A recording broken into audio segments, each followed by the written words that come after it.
Hello, আমি মূলত এসব সাপ্রি নিয়ে কথা বলি না, আমি কথা বলি মুভি নিয়ে। কিন্তু এমন একটা অবস্থা ভাই, ইউটিউবে ঢোকাই যায় না। ঢুকলেই কিসের সুদর্শন পুরুষ না গুদর্শন পুরুষ, এগুলো নিয়ে দুনিয়ার ঝামেলা চলতেছে, আর পারলাম না।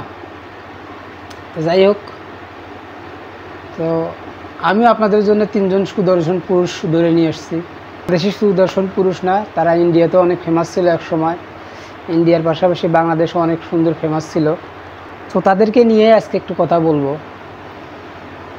এ যদি সুদর্শন পুরুষ হতে পারে, তাহলে এরা কেন নয়? আসলে আমি এই ব্যাপারে কথা বলতাম না, কিন্তু এমন অবস্থা, কথা না বললে পারলাম না। যেমন আমি একটু আবার শখ করে আজকে একটু সেই শৈশবের পুরনো কিছু ভিডিও, যেমন মুভি বলেন বা যে কিছু হোক, ওগুলো দেখতে দেখতে মানে হঠাৎ করে আমার আলিফ লায়লার কথা মনে হয়েছে। আমি একটু আলিফ লায়লা দেখবো, একটু ছোটোবেলা দেখতাম আগে। সো সেই আলিফ লায়লা দেখতে গিয়ে দেখি এখানে তো শুধু একটা, আর ওখানে আরও 3জন সুদর্শন পুরুষ আছে। আর আমরা এতই বোকা, এত ভালো ভালো সুদর্শন পুরুষ থাকতে আমরা এই বলদটারে সুদর্শন পুরুষ বলতেছি। আরে ভাই, যদি সুদর্শন পুরুষ হয়, তাহলে এরা কি দোষ করছে?